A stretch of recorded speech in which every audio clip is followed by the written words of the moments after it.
Baby Toby. Baby Toby. Good morning, Tonga. Good morning!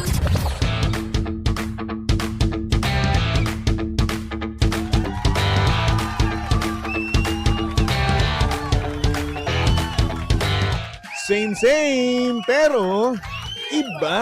We are number 1, 06.7 Energy FM. Pangga, wag mo sabihing radyo. Sabihin mo. Good morning, Luzon, Visayas at Mindanao, Metro and Mega Manila. At syempre, good morning din sa napakaganda, napaka-sexy. TJ Lindsay, good morning. Hi! So magandang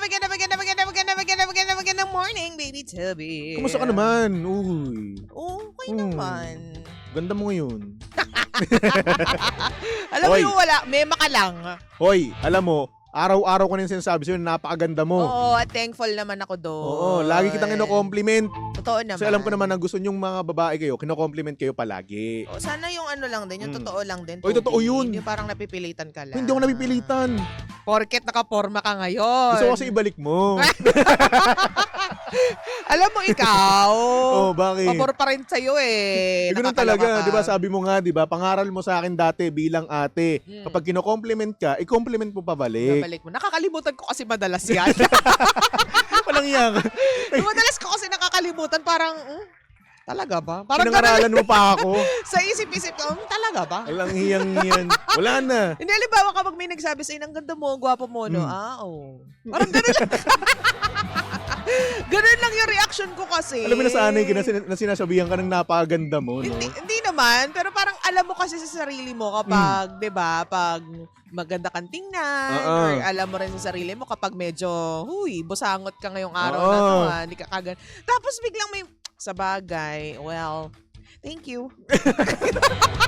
Kasi naisip ko rin, Toby, alam mo ba, baby, na Ano yan? Ano yan? scientifically speaking, you are 20% more attractive sa paningin ng ibang tao. Uwe? Yan. Ganun ba yun? It's like that. Well, siguro nga, totoo kasi yun. Kasi una sa lahat, parang nasanay ka na sa itsura mo no? True. Kapag tinitignan mo kasi sa salamin, ay, okay ba to? Okay ba to? Oo. Tapos, maya-maya, parang ang tsaka pala. Hindi naman ako maganda. Oo. Parang kahit anong gawin ko ngayong araw na to, ang pangit ko pa din. Oo, tama yan. Pero ganun pa nga naman talaga, no? Kumbaga sa mata ng iba, maganda ka, Maganda ka. guwapo ka, di ba? True. Presentable ka, tignan, ganun. Oo. Kaya tatandaan mo yan. Kaya kapag may nag-compliment sa'yo, say thank you and give the compliment back. Yes, tama So, ka dyan. Lagi mo tatandaan, 20% more attractive ka sa paningin ng ibang tao. Yes. Yan. Okay. Okay, class, get one for sheet of paper. May quiz po tayo ngayon, Quiz po no? tayo Oo. ngayon. Oo. About looks, ganun. Anyway, DJ Lindsay, kumain ka naman ng breakfast mo. Tapos na. Hindi pa pwedeng, hindi pa pwedeng Ano kinain mo? lumakaw. Pancake. Chicken sand. Hindi. Ano? Umay na. Yo, kinain ko dito sandwich, tapos merong peanut butter.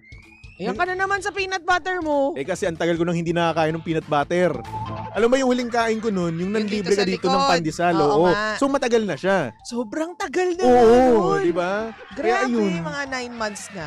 di ba? Oh. Oh. Panis. Oo. Pero Yun yun na nga, meron nga dito kasing binili kahapon ng sandwich and at the same time meron akong nakitang peanut butter na may oil dun sa taas.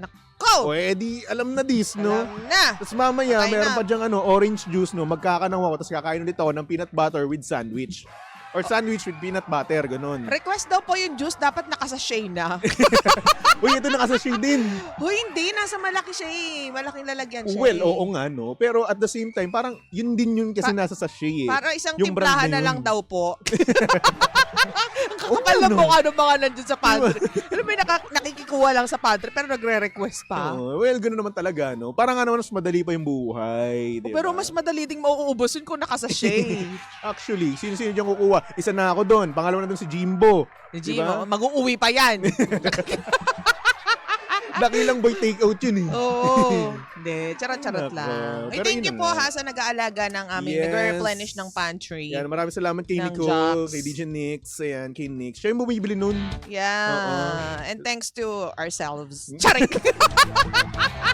Ay nako, pag-usapan na nga natin tong ating sender. Oh. Ito na nga na panghihinaan ng loob, DJ Lindsay, sa kanyang trabaho. Kasi nga naman fresh grad nga siya. Tapos ayun, pressure siya. Oo, kasi nga naman yung mga kaklase niya dati, pa-travel-travel na lang daw. Sarap. Tapos eto daw siya na nahihirapan daw mag-commute. Ayan, siksikan, traffic. Tapos yung mga maasim pa daw sa na naaamoy niya sa bus, di ba? Tapos ayun, yung kumpanya daw niya na napasukan is maliit daw yung pasahod. Ngayon, nag-pressure daw siya na panghinaan ng loob. At yung workload daw niya ay sobra-sobra na. Ayan. So ngayon, ikaw ba? Paano yung diskarte mo para mapalago, mapataas yung sahod mo?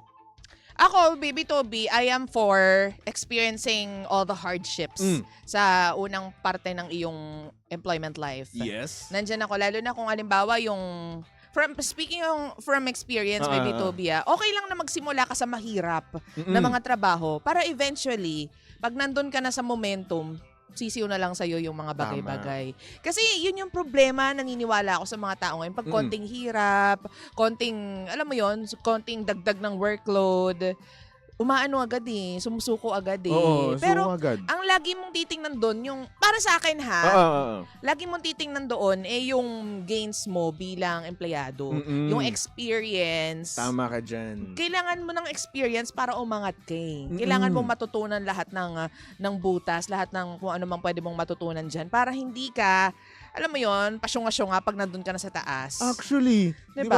Ako para sa akin mas ganyan, agree ako sa iyo na na kahit kapag nahihirapan ka, diyan mo may experience yung mga ibang klaseng experience Like for example, sa mga skills mo, 'di ba? True. Yung skills mo mahasa yan ng lubos-lubusan. Ay, totoo. 'Di ba? Una sa lahat, Promise. ito, kunwari kapag nag-e-edit ka, 'di ba? Oo. Yung mga natutunan mo sa school, 'di ba? Parang basic pa lang 'yan Oo. Ngayon kapag nandito ka na sa industriya, mas mahasa at mahasa pa 'yan. Totoo. 'Di ba? At ang kakaragdagan din dyan, Baby Toby, mas mahirap, 'di ba? Kasi may mga striktong boss. Tama. Pero alam mo, minsan blessing din talaga yung mga striktong boss. Actually. Kasi yan yung dahilan kung bakit ka, alam mo yon, nagiging na-finely tune yung iyong skills. Kumbaga, mas nahahasa nga, yun nga, yung skills mo. Kasi may nagbabantay sa'yo, may laging nakatingin sa mga gawa mo. Diba? Para pagdating ng panahon, sisiw na lang sa'yo yung mga bagay-bagay. Yes. At huwag mo i-take yung mga comment nila as negative. Oo, para sa kanila. Motivation dapat yan. Inspiration. Para nga naman mas galingan mo pa, di ba? Mas i-improve mo pa yung skills mo, di ba? Hindi yung parang magmumukmo ko sa gilid na, ano ba naman to, maganda lang lagi sinasabi sa akin. Alam mo, okay lang din, Baby Toby, na mag-self-pity ka. Kasi minsan yan yung nagiging rason para you do good you do better in life. Totoo yan, yung tipong maganda rin ma-experience mo na matanggal sa trabaho just because ang sabi nila is hindi ka competitive. Anong magiging ending nun? Mas gagalingan mo, di ba? Para matanggal pa sa susunod na trabaho mo. Yes, So, actually. yun yung, para sa akin, yun yung gains. Pero hindi nga rin namin ikaw masisisi kung nag-self-pity ka. Lalo na kasi, sabi mo, fresh grad siya. Di ba? Medyo sensitive. Di ba? Kasi bata pa. So, yun lang ang masasabi namin bilang nandito na kami sa industriya ng, huy, kailan lang din naman. Hoy, matanda ka na dito. Senior kita. Diba? Hindi yun lang masasabi ko kasi ang problema ngayon, konting hirap, konting angal, magre-resign agad. Patalon-talon tuloy sila. Tama. Oo. At eto pa at okay lang naman na mag-grant, no? Wala namang problema doon. Oo Pero naman. after mo maglabas ng sama ng loob, mag-grant, no? Nakakatulong din naman kasi yung pag-rant, di ba? Oo naman. Minsan-minsan. Pero after mo noon, mag-grant ka ng, like for example, 5 minutes, no? Oo. Magtrabaho ka na after noon. Totoo. Tapos noon, focus ka na. Wala na. Kasi wala na yung bigat ng loob mo Totoo. Kumbaga, imura mo yan ng napakalakas, no? Oo. Diba? Para nang sa ganun, wala na. Hindi naman bigat. Kapag ikaw ay magtrabaho, hindi mo na iniisip yan. Yung mga idea mo, andoon na. Oo. Nakaset na. Tsaka isipin mo, anong pangalan nung nag-message sa'yo? Moj, nickname. Moj. Tsaka Moj, alam mo, sa bawat kumpanya, meron at meron kang may experience na problema. Meron at meron kang may experience na buwisit na boss o buwisit na mga katrabaho. So, kung magre-rely ka doon sa factors na yun, kaya ka magre-resign, kaya ka susuko, paglipat mo naman ng ibang kumpanya, may buwisit din naman. Ganun din naman. At minsan, mas worse pa. Diba? So ano ba? Ano ba ang gusto mong experience? Experience sa iba't ibang klase ng kabuisitan? 'Di ba? So, kailangan mo na lang mag-work. Parang you have to work on that na lang. Tama. Tsaka maging effective ka dyan sa ginagawa mo. Kasi at the end of the day, pumapasok ka dyan para Sa pera. hanap buhay naman. Okay, Ang bakit hanap naman buhay. Kasi ganun ako eh. para maghanap buhay. O medyo ano yun lang natin. Medyo decente lang Okay, ng konti. sige. Decente pakinggan. pala tignan. O, ulitin natin. At the end of Ah. the day, pumapasok ka lang naman dyan para Hanap buhay. buhay. Ganun, okay. Diba? Pera yun, pera. Para, diba, makasurvive. Yun nga, Ganyan. bonus na nga lang naman talaga, no, DJ Lindsay, yung pagkakaroon mo ng kaibigan sa trabaho. Oo. Kasi minsan nga naman talaga, wala ka talagang nagiging ano dyan kaibigan talaga no, True. ng personal. Siguro work friend, no? Oo. Pero yung personal, yung lalabas kayo, yung sabihin sa'yo, yung mga bawat personal na nangyayari sa buhay mo, di ba? Bihira yung ganun. Oo, bihira talaga na Mm-mm. magtitiwala sa'yo yung mga tao. So, ipagpasalamat mo yan kung meron nagtitiwala sa'yo. Yes. Pero yun nga, work-wise, ako kasi, Baby Toby, nadaanan ko yung mahihirap na parte, yung pinagtatawanan ka ng mga tao sa paligid mo. Nadaanan ko rin yan. Nadaanan ko Oo, yun, lalo Diyos na ko. napaka-rough ng industriyang ito. Naman, Diyos ko. Diba? Sabi ko sa'yo, Nakakaloka. yung mga na-experience ko doon, yung akala mo na body-body kayo, kuya-kuya mo, ate-ate mo, no? Tapos yun pala. Lalaglag ka din. Kung ano na yung mga naririnig mo, behind your back, di ba? Mga ganun, Ay, buti madami nga ka ikaw pa. ganyan yung sa'yo. Madami pa. Hindi lang. Oh. Yung sa akin, harap-harapan. Ay. Harap-harapan talaga. Oy, na-experience ko din yun. Kaya, Oo. alam mo yon, kakainin ka ng buo sa Yes. mapipili mong, actually, baby, kahit saan namang industriya, may ganyan Mm-mm. 'di ba? Tama ka It's just dyan. a matter of, doing your best and surviving and, giving your best to the world. Yes. To the universe, rather. Oh, universe. Alien. Hindi, di ba? So, kita mo, kung hindi mo naman na-experience yung mga bagay na yun, di naman tayo magiging ganto. Mm-mm. Although, wala rin naman kaming masasabi ngayon. Pero at the same time, mas nag-mature ka. Diba? Yun lang iisipin mo doon. Mas natuto ka, mas alam mo na yung mga diskarte. So Kapag true. napagdaanan mo ulit yan, alam mo na gagawin mo. Yun yung ibig sabihin namin doon. Oo. Diba? At saka minsan, kailangan mo isang tabi yung drama-rama sa hapon, ha? Oo. Huwag ka muna magdrama dyan. Tsaka ito pa, kung magiging issue mo naman yung pagko-commute mo, Diyos ko, mas mahirap kapag meron kang private car, mas traffic dyan. Hindi rin. Ay, traffic. Sige, Saan ba lumabas siya ka. manggagaling? Sabihin natin, ito, kunwari na lang sa Cavite, okay? Mm. Ito galing na-experience ko na to. Oo. At mas worse pa nga raw ngayon. Oo. Okay, dati kasi ang nangyayari kasi nung nasa Cavite ako, papuntang Pasay lang to sa may CCP. Isang ano lang doon, isang sakayan lang ako doon, one ride ng bus, tapos bababa na ako. So, ang nangyayari doon, inaabot ako, imbis na 45 minutes lang yung 2 biyahe ko, hours. inaabot ako ng 2 hours. Alam mo, ikaw na mag-adjust, lumipat ka ng bahay. Ayun na nga. Yun natin yung sinasabi namin na kung worse man sa iyo ngayon, yung traffic, yung pagko-commute na yan, tiis-tiisan lang naman talaga kasi ganyan naman talaga ang buhay.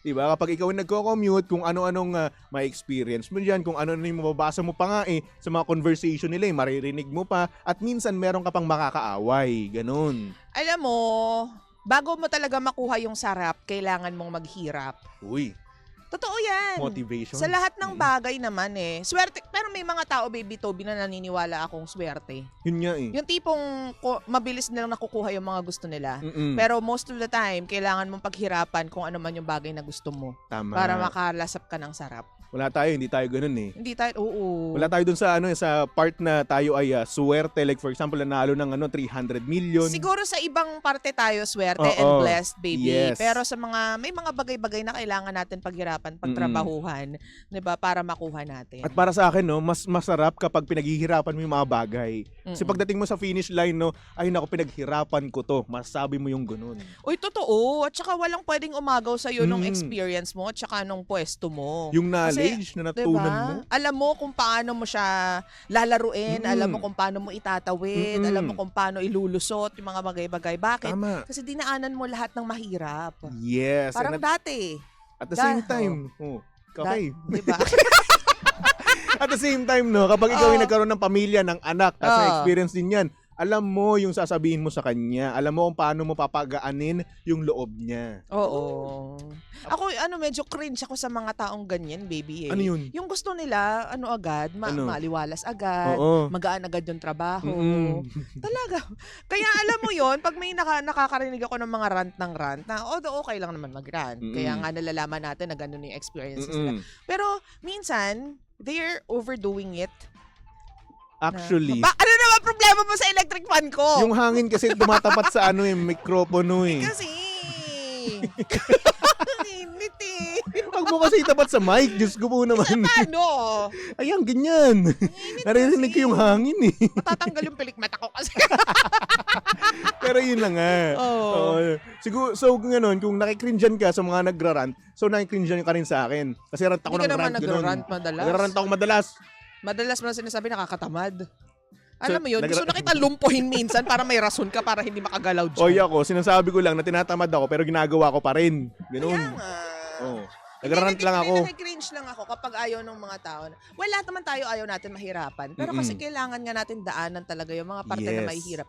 Kung gusto mong maging maayos ka, pag nasa taas ka na. Tama ka dyan, DJ Lenz. Para sa akin lang yun. Ngayon kung hindi niyo tanggapin, wala akong paki. Charing. Wala akong paki. Diyos ko po. Ang sama mo dun sa part na yun. Hindi naman. Ang taray mo. Wala rin naman kayong pakialam kahit, di ba? I mean, kahit naman mag-rant sila ng mag-rant, Oo. tapos may magbigay ng opinion na hindi pabor sa kanila, wala din naman silang, hindi Oo, naman din nila hindi naman papakinggan, di ba? Oo. Diba? So, ganun lang. Kumbaga, pasok sa kanan, labas sa kaliwa, ganun. Eh di wala din. So, ganun lang din, di Ay, ba? nako. Anyway. At the end of the day, again, kung gusto mo maging successful, kailangan mong Maghirap. daanan lahat ng Yes. hirap. Oo. Kaya mo yan, tis-tis ka lang. Diyos ko, fresh grad ka pa lang. Nako, madami ka pang matututunan, madami ka pang may experience na masakit. And at the same time, masasaya din naman. Di ba? At saka, baby, nakalimutan natin sabihin na gawin mo kasi yung trabaho na masaya ka. Para hindi parang trabaho yung ginagawa mo araw-araw. Minsan mindset lang din kasi yan eh. Kapag malalo mong iniisip yung negative, no, magiging negative tuloy yung yung approach mo sa trabaho mo. Ngayon kapag Totoo. positive, edi mas positive yung magiging magiging feeling mo towards your job, di ba? Oo. Yun. Diba? Mindset. Yan na, para sa akin. Yes. Doon tayo blessed sa part na yon. Ako blessed ako kasi for the longest time, ginagawa ko yung trabahong gustong-gusto ko. Yun lang. Kaya passionate si DJ Lindsay eh. Hindi, totoo. Totoo. Diba? Pinagpapasalamat ko na, alam mo yun, nag-host ako, nag-voice ako, nag-DJ ako. Ito talaga yung gusto kong gawin. Kaya nga, Nice. I'll see you next Uy! couple of months. Uy! Bakit walang aalis? Walang Hindi naman ako mag-resign? Ay, aalis. diba? Maglilib lang ako. Bakit ka mag-leave? Kasi may lalabas na bata. Ay, may lalo sa bata. Saan? Dito lang. Sabihin mo nga. Shy ako. Tingnan nyo na yung page ko. Ay. Alam mo ikaw, Ano? tuwing umaga na lang, gusto mo talagang ini-stroke Chong. yung mga bagay-bagay. Gantihan lang to, Chong. Bahala ka sa buhay mo. Sabi dito Yung ni isang set, nasa na hinihingi ko isang set Uy, wala pa. ng going home outfit. Walma ka lang, wala pa akong pera. Sinasabi ko sa'yo, nakikinig kaya ngayon si Pierre tsaka yung asawa niya na mga Sino yun? taga-Sisu. Taga-Sisu yung taga-Sisu. mga Uy, hello kapatid po. natin dyan sa Sisu. Hello po sa mga nakikinig. Yung mga security guards dyan sa Sisu, Panay. Ayan. Hello po sa inyong lahat dyan. Magandang umaga po sa inyong Good lahat. morning, good morning, good morning. Baka naman may pa-free taste kayo dyan, ma'am. Uy, gusto ko yun. Gusto ko yung yung chicken. May bago Oo. ang May bago? Clara Olay ha. May bago? Oo. Ay, di ko alam. Ang McCormick yata yun. Dapat pala May mga bago. free taste dito. Ganun. Dapat i-endorse natin. Ay! Bilang umaga, breakfast. Ay, nako. Eto, speaking of breakfast to, sabi dito sa comment section, Ohio, DJ Tobes, na-meet mo na si Lodi mo, Gordon Ramsay. Nandito si Gordon Ramsay nung nakaraan. Alam ko, hindi mo pinuntahan. Nasa Alam mo, Cubao nga siya. Nasa Cubao lang, ang lapit lang nun sa atin dito. Kaso hindi ako makaalis. Nakakayamot ka. Bakit hindi ka makaalis? May trabaho ako. Nung linggo na yun, nandito ka lang, naglalaro ka lang. Hindi. Loko-loko. Hindi yun nung linggo. Nung nakaraan lang yun. Kaya Tuesday nga. ata. Nasa Cubao siya.